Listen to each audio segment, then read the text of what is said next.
Mesdames et messieurs, bonsoir et bienvenue dans cette nouvelle édition. À la une de l'actualité, la première session ordinaire de l'Assemblée nationale pour l'année 2025 s'est ouverte ce matin. Cette session conjointe des deux chambres parlementaires qui durera 60 jours portera principalement sur la loi des finances. Dans son discours d'ouverture, le président de l'Assemblée nationale a encouragé le président de la République à poursuivre la réalisation de ses nombreuses visions de développement. Yaravoula Tferen sur les images de Asnara Fanzanar.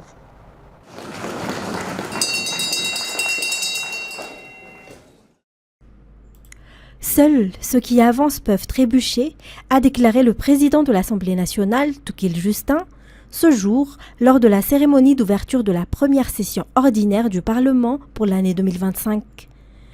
Par ces mots, il a tenu à encourager le président de la République à poursuivre la concrétisation de ses multiples projets de développement. Il a notamment souligné que l'autosuffisance alimentaire reste une attente forte des paysans. Le président de cette institution a également exhorté l'exécutif à renforcer ses efforts en matière de sécurité et d'approvisionnement régulier en électricité. Il a par ailleurs appelé à une réflexion et à des mesures concrètes pour atténuer les impacts des conflits et des mesures économiques prises par certains pays étrangers qui affectent les échanges commerciaux.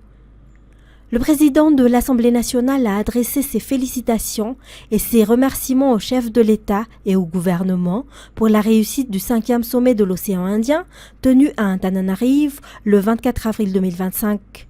Il a salué également la sagesse, le calme et la propreté démontrés par le peuple malgache à cette occasion, en espérant que ces valeurs perdureront. Il a aussi présenté un bilan des activités menées par les députés durant l'intersession, période sans session parlementaire. Le président de l'Assemblée a profité de cette cérémonie d'ouverture pour lancer un appel à l'assiduité des parlementaires dans la participation active aux travaux de cette première session ordinaire. Et puis l'ouverture de la première session ordinaire du Sénat pour cette année s'est tenue cet après-midi à Anouskel. Dans son discours, le président du Sénat a exprimé son soutien aux forces de l'ordre. Il a dénoncé les accusations fréquentes à leur encontre, affirmant que certains tentent même de les diviser après l'échec des incitations à l'insurrection. Il a salué l'unité manifeste des forces de l'ordre. Toujours un reportage de Yaravoula Tferen.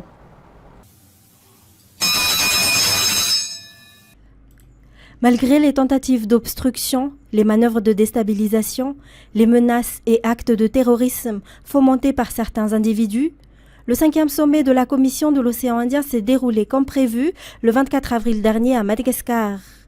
Le président du Sénat, le général Raval Mananarichar, a déclaré que les tentatives de déstabilisation du pays par une minorité cherchant à ternir l'image du pouvoir démocratiquement élu ont échoué.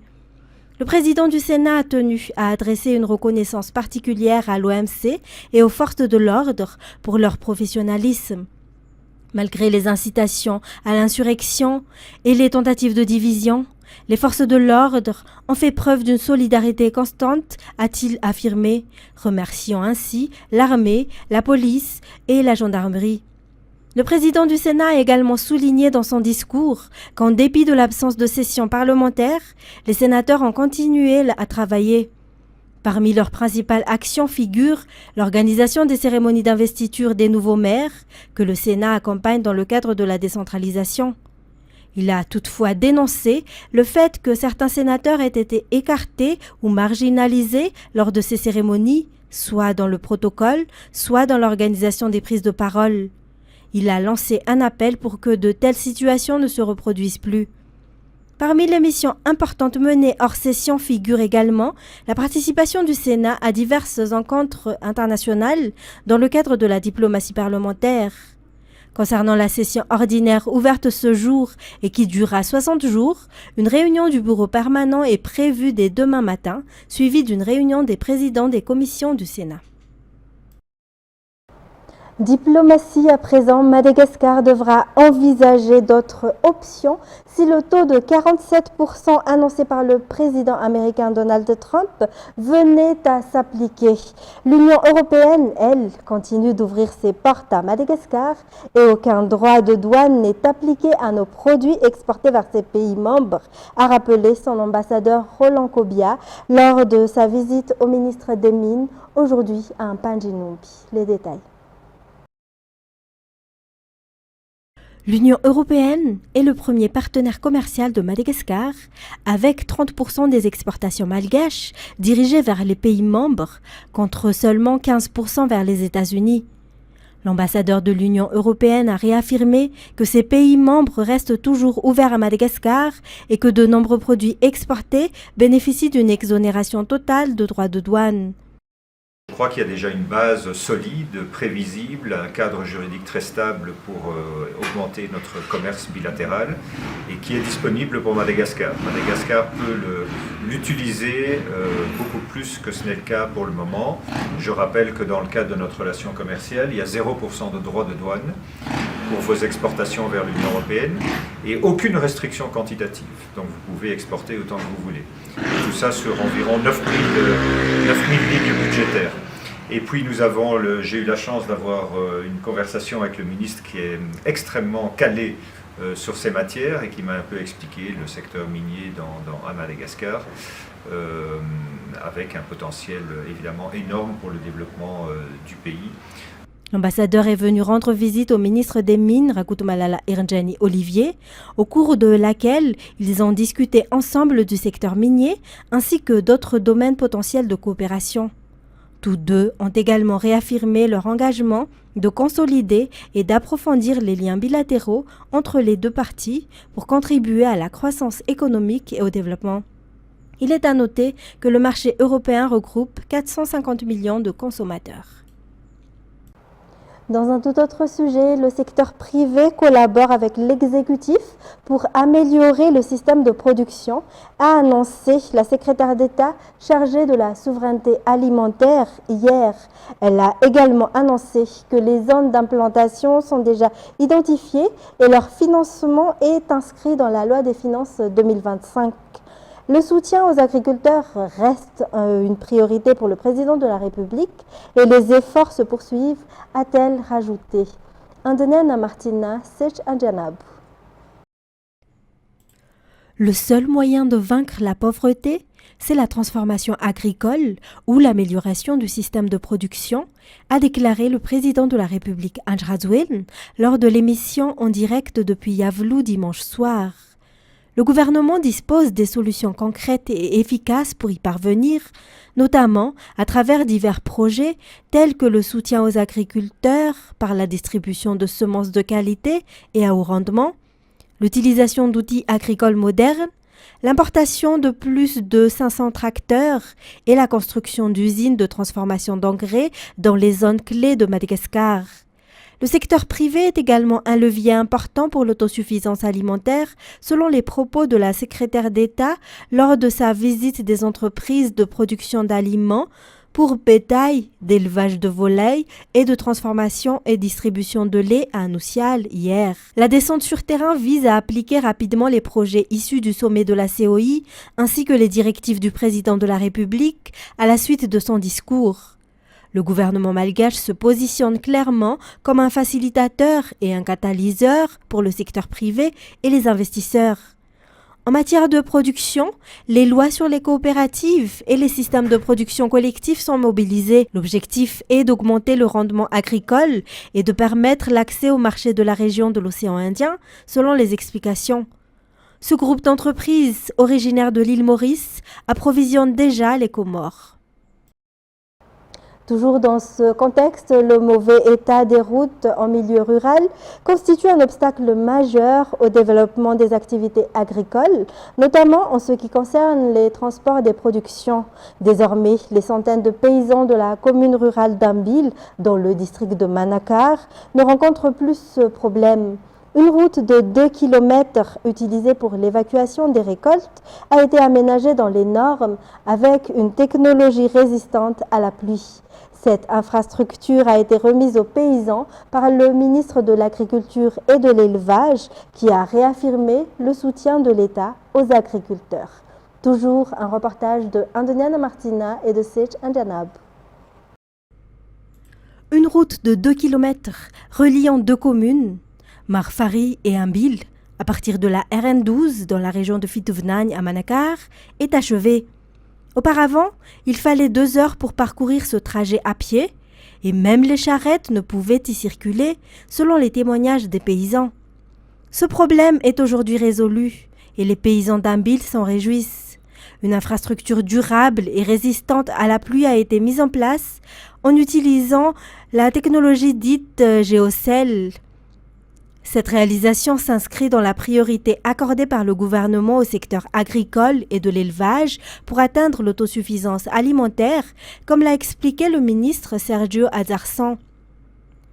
La finalisation de cette route facilitera également l'un des grands projets menés à Ambil, l'installation d'une station de pompage destinée à l'irrigation des terres agricoles. La commune d'Ambil dispose en effet d'une plaine d'environ 500 hectares. Le programme DEFI, placé sous la tutelle du ministère de l'Agriculture et de l'Élevage, en collaboration avec l'UNOPS, une agence des Nations Unies chargée de l'appui au projet, a assuré les travaux. Le financement a été fourni par l'État malgache en partenariat avec le FIDA. Et puis la lutte contre les invasions des criquets se poursuit et a été renforcée dans la partie sud de l'île. 2 hélicoptères sont désormais mobilisés pour la surveillance et la pulvérisation de produits phytosanitaires, a expliqué le secrétaire général du ministère de l'Agriculture et de l'Élevage. Il a expliqué que l'arrêt temporaire de l'un des hélicoptères précédents était dû à des raisons techniques liées à son entretien. Les opérations seront renforcées dès la mi-mai, prévues pour l'arrivée du second hélicoptère. Andoniana Martina, Sech Anjanab. Plus de 250 000 hectares ont déjà été traités contre les criquets dans le sud de Madagascar depuis le début du mois de mai. 94% de ces traitements ont été réalisés par l'hélicoptère de l'Institut de lutte contre le criquet migrateur et 6% au sol. Toutefois, en raison de 2 épisodes de mauvais temps dans le sud, l'infestation de criquets a dépassé les prévisions. Face à cela, le ministère de l'Agriculture et de l'Élevage, en collaboration avec ses partenaires, notamment la FAO, a pris des mesures pour intensifier les actions, explique Gaëtan Ramindou, secrétaire général du ministère. Ainsi, une coordination renforcée des opérations de lutte anti-acridienne dans le sud du pays a également été mise en place. Le ministère de l'Agriculture et de l'Élevage lance un appel à la collaboration de tous, notamment en matière de signalement des foyers de criquets. À l'heure actuelle, les districts d'Ivouibé, Yakour, Ambossaratim, jusqu'au district de Befutaka-Atsim et Vangainjan sont les zones touchées par ces invasions.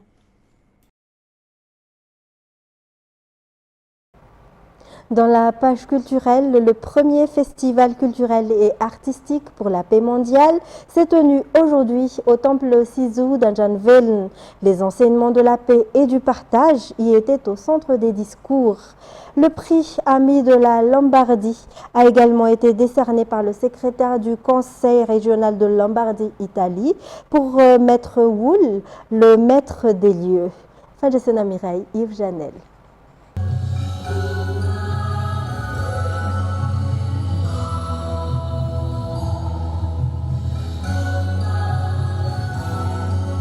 Un lieu de sérénité au cœur d'Anjanveln.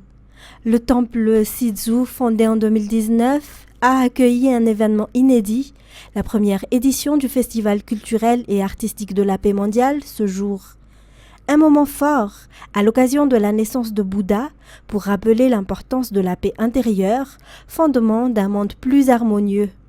Ici, l'art et la culture deviennent des ponts entre les peuples, parlant directement aux âmes.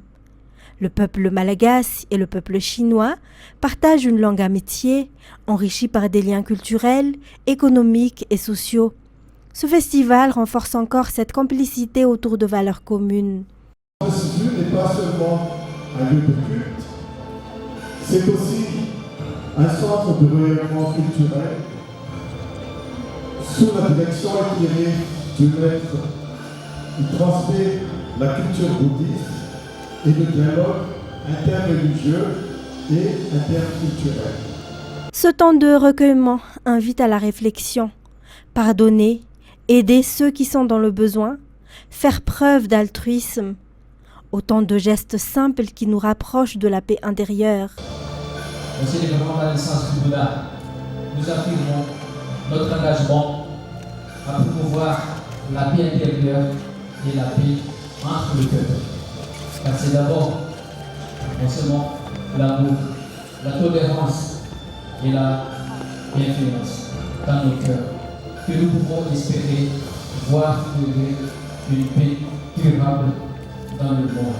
Dans un monde secoué par les conflits, les voix de la sagesse risquent d'être étouffées, a souligné Maître Wool.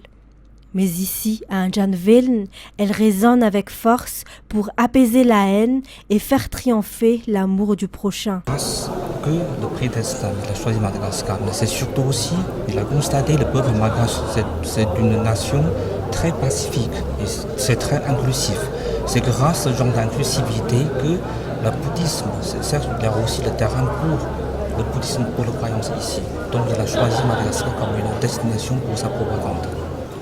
Il faut comprendre, c'est que l'installation de notre temple, notre objectif, ce n'est pas uniquement pour le bouddhisme. C'est plutôt aussi pour promouvoir la paix et la bonté et la pacifique. Notre porte du temple Shizu est toujours ouverte. C'est pour ça que, comme la temple est ouverte et gratuitement, il y a de plus en plus des malgaches, des résidents malgaches qui sont venus durant le week-end. Par la même occasion, le prix Ami de la Lombardie a également été décerné par le secrétaire du Conseil régional de Lombardie, Italie, pour Maître Wool. Et si le foot n'était pas qu'une question physique ou de technique, pour Andrea Pirlo, ancien capitaine emblématique de la Squadra Azzurra, le lien entre foot et méditation est évident. Yves Janel. Le football et la méditation sont semblables, affirme Andrea Pirlo. Maîtriser le ballon, c'est d'abord apprendre à se maîtriser soi-même. Chercher sa propre sérénité, un principe que Pirlo a expliqué tout au long de sa carrière. Dans l'intensité des grands rendez-vous, il a souvent puisé sa force dans le calme intérieur. Pour lui, le mental est une arme aussi tranchante que le pied droit. Et méditer devient un entraînement invisible mais essentiel. On doit toujours s'adapter aux différentes positions, stratégies et techniques. C'est jamais vraiment un résultat d'une seule personne. Mais par contre, j'aime bien accorder avec le maître Tourle qui a mentionné c'est que le monde actuellement se développe bien. Donc il y a beaucoup d'attractions. Les jeunes footballeurs, d'après ce qu'il a constaté ils sont souvent difficiles de focaliser, de concentrer sur l'amélioration de leur technique. Donc, sur ce sens-là, quand on pratique le chant pour la méditation, on demande toujours aussi une focalisation pour l'esprit pour chercher leur propre sérénité. Donc, d'après moi, si un joueur qui doit viser à atteindre vraiment un haut niveau, il doit aussi de chercher dans son propre cœur, de sa propre sérénité au niveau de la maîtrise de football. Aujourd'hui, de plus en plus de clubs professionnels suivent cette voie. Car au-delà du bruit des stades, c'est souvent dans le silence qu'un match se gagne. Aujourd'hui, au temple Shizu, il a reçu le prix culturel de la paix mondiale, Wool, émanant de Maître Wool, et Pirlo lui a offert en retour un maillot dédicacé. Et on poursuit par les actualités internationales. Plus de 2 semaines après la mort du pape François, les 133 cardinaux électeurs s'enfermeront à partir de mercredi après-midi sous les majestueuses fresques de la chapelle Sixtine pour un conclave qui s'annonce particulièrement ouvert. France 24. De voir l'engouement dès lors qu'ils apparaissent vêtus de rouge pour comprendre qu'il s'agit là de leurs derniers instants de liberté. Des cardinaux électeurs qui se murent parfois déjà dans le silence, et d'autres qui, au contraire, s'amusent de leur notoriété soudaine. Ici et ici. Celle-là? Oui. Pour combien de temps resteront-ils enfermés dans le Vatican? Impossible de le savoir. Dedans? Peut-être 2-3 jours tout au plus. Le plus important pour nous cardinaux, c'est de nous couper du monde pour prendre le temps de prier. Combien de temps pensez-vous rester? Seul Dieu le sait. Dès demain, leur seul contact avec le reste du monde sera cette cheminée, sur le toit de la chapelle Sixtine, que ce groupe de Français tente de repérer. C'est ici qu'on y voit le mieux finalement. Donc il faut qu'on revienne ici. On attend de savoir s'ils vont se décider rapidement, parce qu'on aura peut-être la chance de connaître le nouveau pape avant de repartir. À l'intérieur, les cardinaux seront totalement coupés du monde. Les accès seront scellés, des brouilleurs d'ondes installés. Ils sortiront une fois le pape désigné, vêtus de cette soutane blanche, tout juste prête, en 3 tailles différentes. On est en retard. En 2013 déjà, ce tailleur habillait le pape François. J'ai fait les 3 derniers papes, Jean-Paul II, Benoît XVI et François. J'espère que ça ira bien, parce qu'on ne sait pas si le pape sera petit, grand, on ne sait pas, on est dans l'attente. Vite, les vêtements doivent maintenant être livrés avant que le Vatican ne devienne une forteresse. Nous ne les reverrons que lorsque le nouveau pape les portera. L'annonce par Israël lundi d'un plan de conquête de la bande de Gaza ne détourne pas les Palestiniens du territoire de leur obsession quotidienne, lutter pour leur survie dans un environnement dévasté par les combats, alors que le blocus israélien est entré dans son 3e mois. France 24. On peut dire que c'est le résultat de l'abandon et le silence de la communauté internationale. Depuis 1 an et demi, on est en train de subir un génocide, des massacres et des boucheries 24/7 devant les yeux de tout le monde. Et la communauté internationale n'a rien fait, ce qui fait que Netanyahou, il veut aller jusqu'au bout. Et là, avec les élections de Trump, il a mis les vrais plombs de la guerre sur la table. C'est l'expulsion, les déportations, le déplacement des 2,3 millions de personnes qui habitent en Palestine, surtout dans le territoire de Gaza, à l'étranger. Et donc, Netanyahou, il a vu qu'il y a un feu rouge avant avec l'administration de Biden, il fermait les yeux, mais là avec Trump, non seulement c'est un feu vert, mais on le donne tout le soutien politique, militaire et logistique. C'est l'angoisse, c'est la peur. Et surtout, c'est la fatigue. La population est épuisée. On est épuisé d'être bombardé 24 heures sur 7. On est épuisé d'aller chercher du bois pour faire du feu. On est épuisé pour trouver quelque chose à manger. On est épuisé de trouver de l'eau pour avoir un peu d'eau. Et on est épuisé de petits détails dans la vie pour avoir le plus simple le droit de vivre à quelque chose d'impossible. Aujourd'hui, ça fait 2 mois qu'on n'a pas à manger et à boire. C'est vrai qu'on n'est pas vraiment dans la famine, on meurt pas de faim, mais on meurt pour la malnutrition. Il y a plus de 55 enfants que malheureusement ils ont perdu la vie parce que c'est la malnutrition. Aujourd'hui, l'ONU, ils ont dit qu'il y a plus de 66 000 enfants à Gaza qui souffrent de la malnutrition. Et donc c'est pour ça que on est épuisé à tous les niveaux. On est épuisé de se faire déplacer pour la énième fois. Et là, on a entendu parler qu'ils veulent conquérir Gaza, mais c'est déjà conquéri Gaza. Ils étaient là, l'armée israélienne, et il nous a poussé d'aller au sud. Aujourd'hui, ils ont occupé 35% du territoire de Gaza. Toute la ville de Rafah est occupée. Justement, ils sont en train de détruire toute la ville de Rafah, terrasser les habitations pour qu'ils veulent nous faire pousser dans cette ville-là. On parle de 2,3 millions de personnes qui vont se déplacer. Mais c'est toujours le même prétexte que Netanyahou il utilise, éradiquer le Hamas, jeter les armes, etc. Mais ça fait 1 an et demi, il n'a pas pu le faire, et je crois pas qu'il peut le faire parce qu'il l'a pas fait en Cisjordanie, alors que en Cisjordanie, l'armée c'est comme la police, ils sont dans les territoires de la Cisjordanie, dans les rues de la Cisjordanie, ils sont en train de détruire les camps de réfugiés de Tulkarem, de Naplouse et de Jenin, et malgré ça, le Hamas est toujours là, et il le sait, Netanyahou, c'est tout le monde le sait, c'est un peu l'expérience avec ce qui s'est passé avec les talibans. On veut éradiquer le taliban, on veut finir le taliban. Aujourd'hui, les talibans, ils sont face à face avec les Américains sur la même table. Et c'est la seule solution de finir tout ça, c'est arrêter la guerre et négocier avec le Hamas pour libérer les prisonniers. Ça a déjà fait le cas et ça a marché, mais puis Netanyahou, il a changé d'avis. Arbres arrachés, toitures emportées, véhicules et commerces endommagés. Les habitants de la commune de Bemaol, située au centre de la Guadeloupe, ont relayé sur les réseaux sociaux les images spectaculaires de ce rare phénomène. France 24. La trombe marine se dirige droit vers la commune de Bemao en Guadeloupe. Et en touchant terre, la puissance des vents soulève tôles et débris, provoquant la panique de certains habitants. Cet homme qui s'était aventuré dehors rebrousse vite chemin. Il faut quelques minutes avant que le phénomène ne s'essouffle. Commencent alors des pluies diluviennes et un peu partout les dégâts. De nombreux arbres arrachés. C'était vraiment impressionnant de voir tout ce qui volait dans le ciel.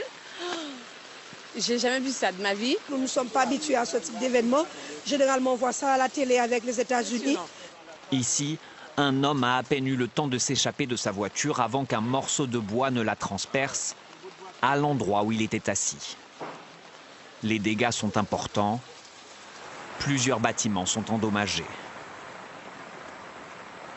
Il y a le toit de la véranda, il y a des morceaux de bois qui ont percé. À l'intérieur de la maison aussi, il y a un morceau de bois qui a percé la maison, donc en fait ça coule. Miraculeusement, il n'y a eu aucune victime. Il faudra du temps pour évaluer et réparer les dégâts. L'électricité qui avait été coupée à cause de câbles arrachés a depuis été rétablie dans la majorité des foyers. Et ainsi s'achève cette édition. Mesdames et messieurs, merci à vous de l'avoir suivi. Restez avec nous tout de suite après l'émission Nizouk, présentée par Sen Ranialint. Au revoir et bonne soirée sur Vida.